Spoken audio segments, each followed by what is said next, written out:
समय का पहिया तेजी से घूम रहा है और अब नेपाल, जिसने साल 2015 में ही नया संविधान अपनाया और खुद को आधिकारिक तौर पर धर्मनिरपेक्ष राष्ट्र घोषित किया, वहां अब फिर से हिंदू राष्ट्र की मुहिम जोर पकड़ चुकी है।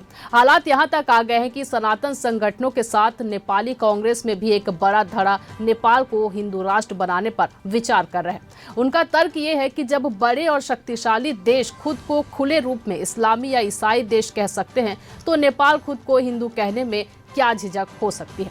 नेपाल हिंदू देश हुआ करता था, लेकिन इस तरह का दर्जा उसे 60 के दशक में मिला। वहां के राजा महेंद्र वीर विक्रम शाह ने इसकी पहल की थी। साल 2008 में राजसी परिवार का शासन खत्म हो गया और देश में लोकतंत्र आ गया। इसी के बाद वहां बहस चल पड़ी। सेकुलर घोषित करने के पक्ष में आए लोगों का मानना था कि कट्टर दिखने की वजह से उनके रिश्ते कई देशों से उतने अच्छे नहीं। धर्मनिरपेक्ष कहलाते ही ये सही हो जाएगा। साल 2021 के सेंसस के मुताबिक देश में हिंदू आबादी 81% से भी ज्यादा है। इसके बाद 8% के साथ बौद्ध धर्म के लोग हैं। इसके बाद इस्लाम को मानने वाले तो 5% से कुछ ज्यादा रहे। इसके बाद ईसाई धर्म है और बाकी मिले जुले धर्म के लोग रहते हैं। फिर ये भी है कि नेपाल में भारत की सत्ताधारी हर पार्टी और विचारधारा का प्रभाव पड़ता है।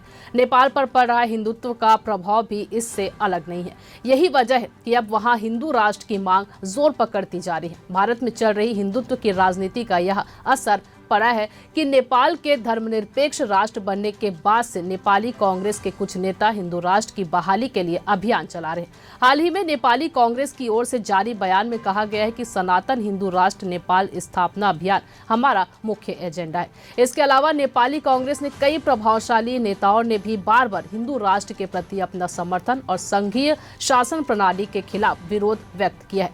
नेपाल ने भी भारत के राष्ट्रीय स्वयंसेवक संघ की तर्ज पर हिंदू स्वयंसेवक संघ है। धर्मो रक्षति रक्षता इसका नारा है। जैसे आरएसएस की मंथली मैगजीन निकलती, वैसे ही यहाँ भी हिमाल दृष्टि नाम से मासिक पत्रिका निकलती है। हालांकि आरएसएस ने इस पर कोई टिप्पणी नहीं की है कि नेपाल के गुट का उनसे सीधा संबंध है। कई और भी संगठन हैं जो हिंदू राष्ट्र के लिए काम कर रहे हैं, जैसे विश्व हिंदू महासंघ और हिंदू जागरण समिति। नेपाल हिंदू राष्ट्र पुनः स्थापना मंच भी है जो इसकी बात कर रहा है। ये खबर लिखी थी आपके लिए हमारे साथी दुर्गेश कुमार दुबे ने। मैं आपके साथ ललिता चक्रधारी। लगातार खबरों से अपडेट रहने के लिए देखते रहिए न्यूज़ प्लस 21, आपके हक की बात।